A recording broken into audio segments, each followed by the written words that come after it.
En los años que siguieron al hundimiento de Atlantis y las radiantes ciudades en las profundidades del océano, antes del surgimiento de los hijos de Arias, hubo una era inconcebible en que los rutilantes y poderosos reinos se extendían por el mundo como mantos azules bajo las estrellas. Y el reino más arrogante era Aquilonia, e imperaba sobre los demás en el adormilado occidente.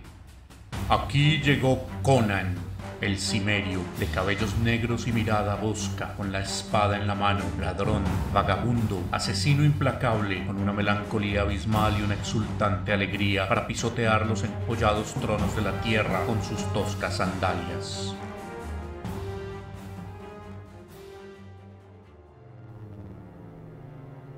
Durante 2 días, los lobos habían perseguido a Conan a través de los bosques, y ahora se acercaban nuevamente. El muchacho miró hacia atrás y vislumbró unas figuras grandes y pesadas, peludas, de color gris oscuro, que corrían velozmente entre los negros troncos de los árboles y cuyos ojos resplandecían como carbones incandescentes. Esta vez no sería capaz de enfrentarlos como antes. No podía ver a lo lejos, porque a su alrededor se alzaban, como silenciosos soldados de algún ejército embrujado, los troncos de millones de abetos negros. Era un mundo oscuro, silencioso y sombrío, y ahora, a medida que se desvanecía la tenue luz para dar paso al atardecer, parecía más tenebroso que nunca. El joven siguió corriendo sin aliento, ascendiendo por la abrupta y arbolada pendiente. Había corrido por 2 días desde cuando se había abierto camino luchando para escapar de la mazmorra de esclavos. Aunque era cimerio de pura raza, había formado parte de una banda de asaltantes eisires que hostigaban las fronteras de los hiperbóreos. Los pálidos y rubios guerreros de aquella tierra sombría habían detenido y aplastado a los incursores, y el joven Conan conoció por primera vez en su vida el sabor amargo de las cadenas y de los latigazos, destino habitual de los esclavos. Pero no permaneció mucho tiempo en esclavitud. Trabajando por la noche mientras los demás dormían, consiguió desgastar un eslabón de la cadena hasta partirlo. Entonces, un día de tormenta, rompió violentamente sus ataduras. Esgrimiendo la rota y pesada cadena de más de 1 metro de longitud, mató al guardián y a un soldado que se había interpuesto en su camino y desapareció bajo la tormenta. La lluvia que le impedía ver también sirvió para despistar al grupo de cazadores que salió en su búsqueda con una jauría. Aunque libre por el momento, el joven se dio cuenta de que había un reino hostil en su camino hacia su Cimeria natal. Entonces huyó hacia las tierras salvajes y montañosas del sur, donde confluían la frontera meridional de Hiperbórea, las fértiles llanuras de Brizunia y las estepas turanias. En algún lugar del sur, según había oído, se hallaba el fabuloso reino de Zamora. Allí se alzaban famosas ciudades: Shadizar, la capital, llamada la ciudad del mal; Arenjún, la ciudad de los ladrones; y Yesud, la ciudad del dios araña. A través del blanco velo de nieve que caía en remolinos, el muchacho vio una grieta oscura entre 2 enormes bloques de roca y se lanzó de un salto hacia allí. Los lobos le seguían de cerca. Le pareció sentir un aliento cálido y hediondo en sus desnudas piernas, y cuando saltó hacia la negra hendidura, unas mandíbulas babeantes mordieron el aire. Conan estaba a salvo. Pero, ¿por cuánto tiempo? Conan se agachó y anduvo a tientas en la oscuridad, palpando el duro suelo rocoso en busca de algún objeto para ahuyentar a los animales que aullaban. Podía oír sus pasos quedos en la nieve mientras sus garras arañaban la piedra. Los animales respiraban con agitación, olfateaban y gruñían, sedientos de sangre, pero ninguno atravesó el oscuro y tenebroso resquicio de entrada, y eso era extraño. Conan se encontraba en una estrecha cueva labrada en la roca, a oscuras a no ser por la tenue luz que entraba por la abertura. El suelo disparejo de la pequeña cámara estaba cubierto de residuos arrastrados por el viento o traídos por pájaros y otros animales: hojas secas, agujas de abeto, pequeñas ramas de árboles, algunos huesos desparramados, guijarros y pequeños fragmentos de roca. Nada que sirviera como arma. Conan irguió su ya elevada estatura y comenzó a explorar la pared con las manos extendidas hasta que encontró otra abertura. Mientras penetraba a tientas en la más absoluta oscuridad, sus sensibles dedos le indicaron que en la piedra había marcas talladas, jeroglíficos de alguna lengua desconocida para el muchacho proveniente de tierras bárbaras que aún no sabía leer ni escribir.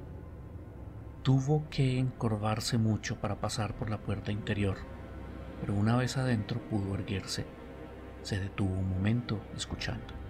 Aunque reinaba un absoluto silencio, algún sexto sentido parecía advertirle que no estaba solo en esa cámara. No era algo que pudiera ver, oler o escuchar. Se trataba de una sensación de presencia diferente de cualquier percepción conocida. Su sensible oído, habituado a los ruidos del bosque, le indicó por el eco que este recinto era mucho más amplio que el otro. El lugar tenía olor a polvo antiguo y excremento de murciélago. Tropezó con algunos objetos esparcidos por el suelo. Aunque no podía verlos, se dio cuenta de que no eran residuos como los que cubrían el suelo de la antecámara. Al dar una zancada a lo largo de la pared, tropezó en la oscuridad con un objeto que cayó y se hizo pedazos con gran estrépito.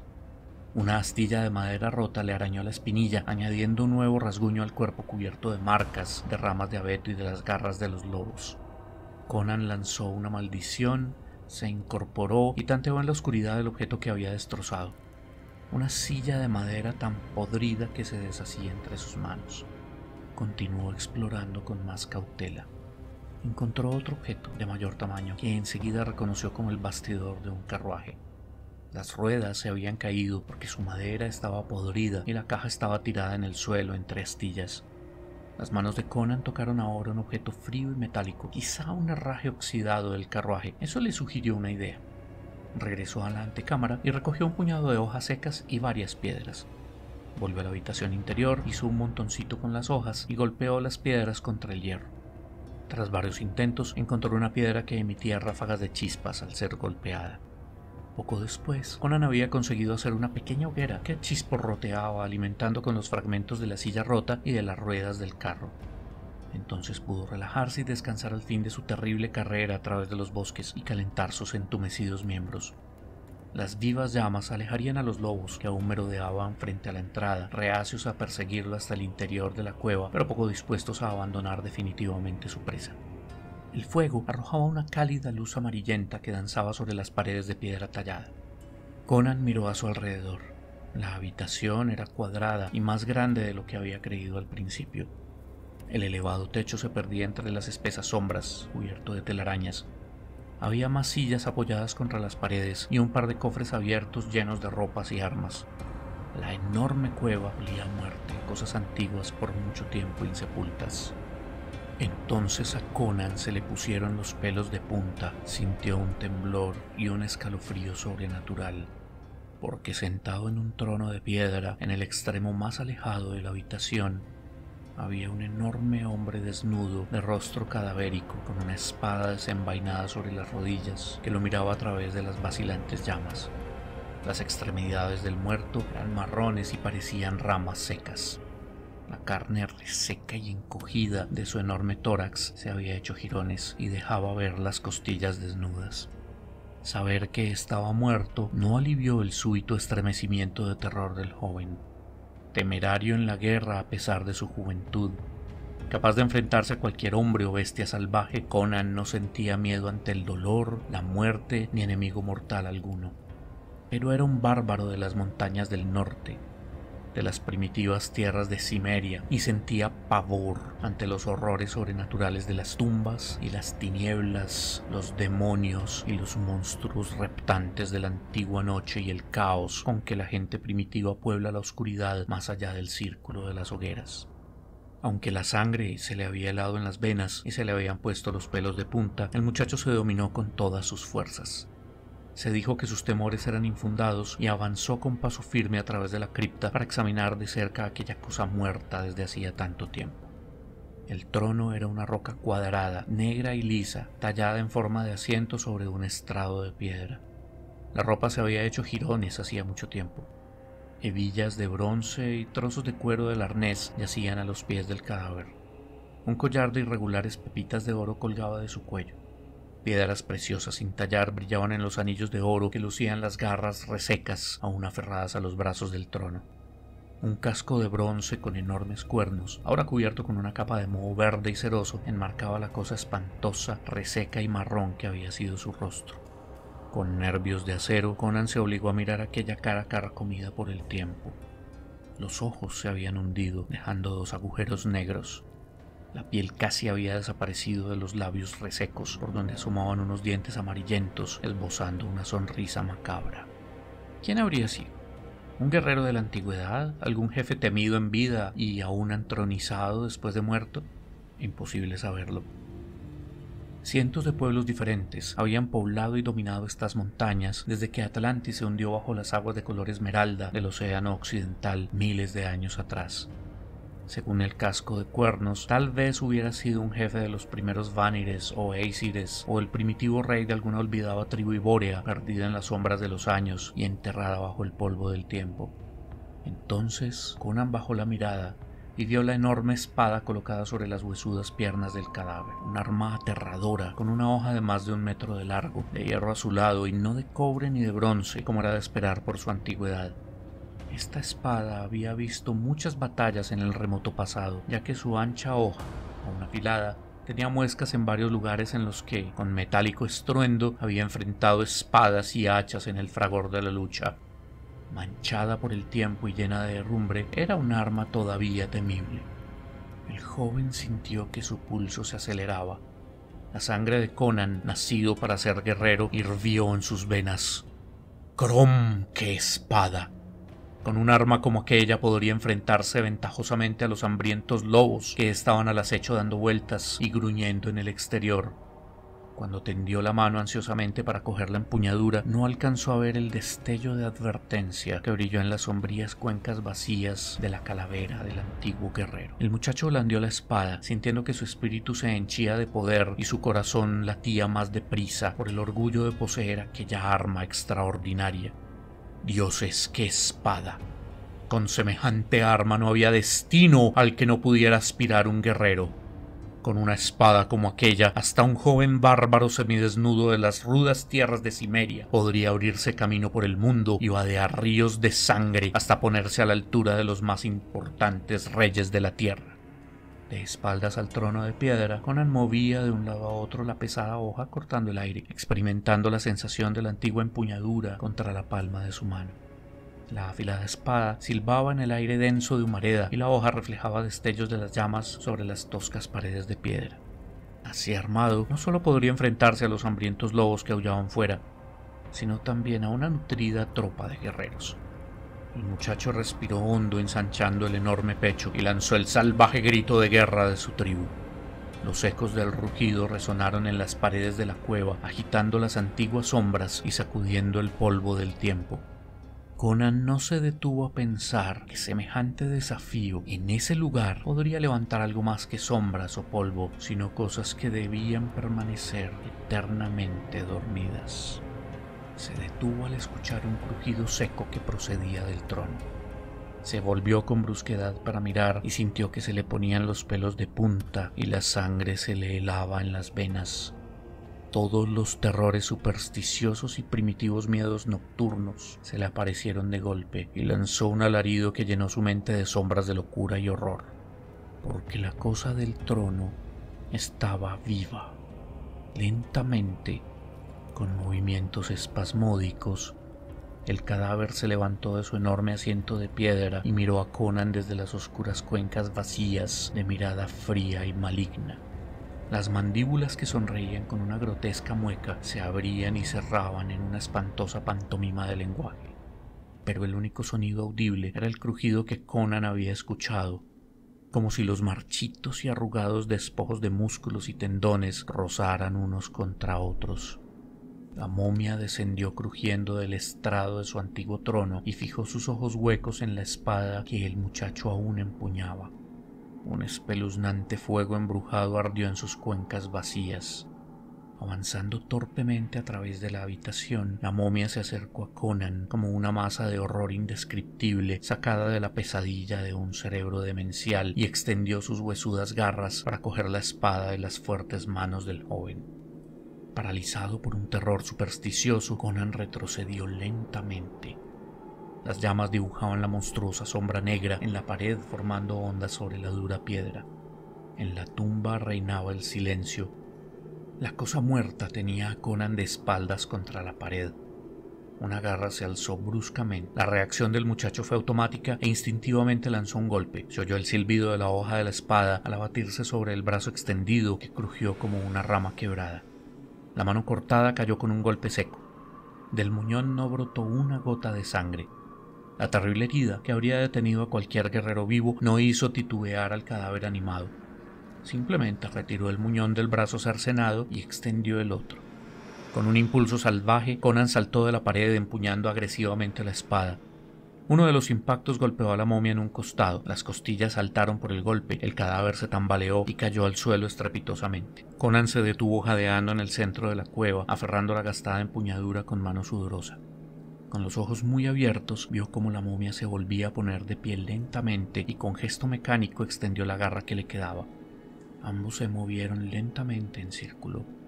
Conan esgrimía la espada con fuerza, pero se iba retirando paso a paso ante el implacable avance de la cosa muerta. El joven lanzó un fuerte golpe contra el otro brazo, pero falló porque la momia lo retiró rápidamente. El impulso hizo dar a Conan media vuelta y, antes de recobrar el control, tenía la cosa encima. Le lanzó un zarpazo, cogió un pliegue de la túnica y la arrancó de un tirón, dejando a Conan desnudo con excepción de las sandalias y el taparrabo. El joven cimerio dio un paso atrás y blandió la espada sobre la cabeza del monstruo. La momia esquivó el golpe y el joven tuvo que saltar para ponerse fuera de su alcance.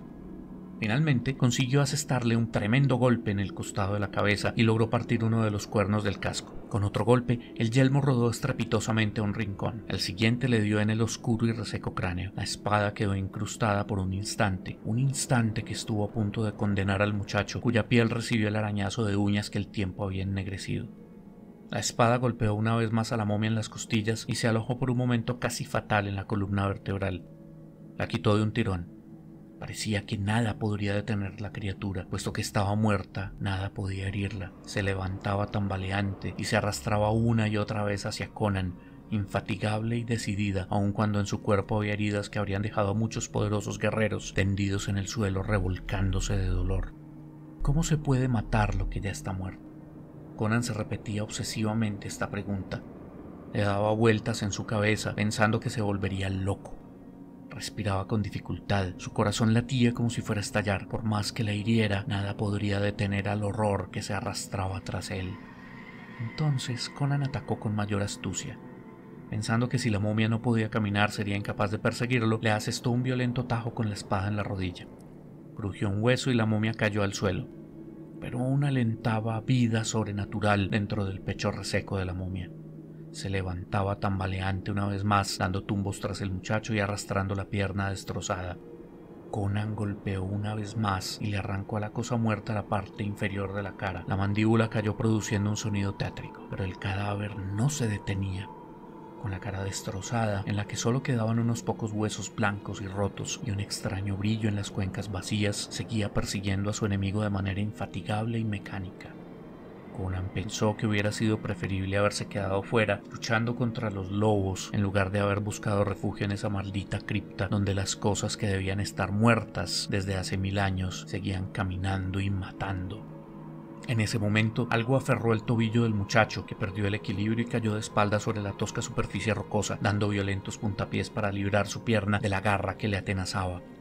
Miró hacia abajo y sintió que la sangre se le congelaba cuando vio que la mano cortada del cadáver aferraba a su pie. Una sombría pesadilla de horror y locura se cernió sobre el muchacho caído. El destrozado y deformado rostro del cadáver le clavó la mirada y lanzó un zarpazo a la garganta. Conan reaccionó instintivamente, apoyó con todas sus fuerzas los pies en el pecho del muerto y empujó con violencia. El difunto saltó por los aires y cayó con estrépito directamente en el fuego. Entonces Conan cogió la mano cortada que todavía le aferraba el tobillo y tiró de ella hasta que lo soltó. Después se puso de pie y la arrojó al fuego junto a los restos del guerrero muerto.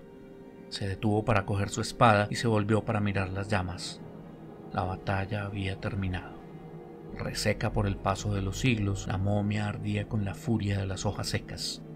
La vida sobrenatural restalló cuando intentó erguirse con dificultad, mientras las llamas recorrían sus resecas formas, saltando de un miembro a otro y convirtiéndola en una antorcha viviente.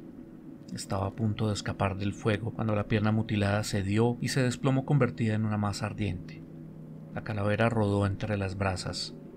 La momia se consumió completamente en pocos minutos, quedando solo unos pocos huesos calcinados y ennegrecidos.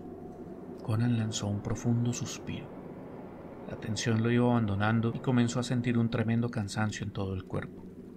Se secó el sudor frío de espanto del rostro y echó atrás con los dedos la maraña de negros cabellos. El guerrero muerto estaba, por fin, realmente muerto, y la espada era suya. La alzó una vez más, maravillado por su peso y por la sensación de poder que le transmitía. Por un instante pensó en pasar la noche en la cueva. Estaba agotado. Fuera, los lobos y el frío seguían al acecho, y ni siquiera su sentido de orientación de hombre del bosque podría guiarlo en esa noche sin estrellas en una tierra desconocida. Pero en ese momento sintió náuseas.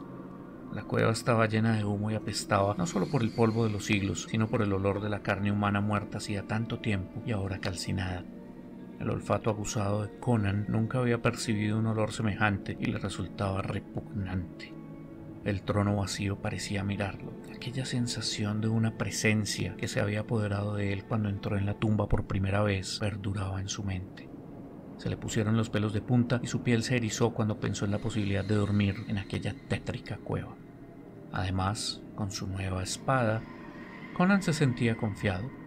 Respiró hondo ensanchando el pecho y empuñó la espada haciendo círculos en el aire. Poco después, envuelto en un viejo manto de piel que encontró en uno de los cofres y sosteniendo una antorcha en una mano y la espada en la otra, salió de la cueva. Los lobos no habían dejado ni rastro. Miró hacia arriba y vio que el cielo se despejaba. Conan observó las estrellas que brillaban trémulas entre nubes dispersas y una vez más encaminó sus pasos hacia el sur.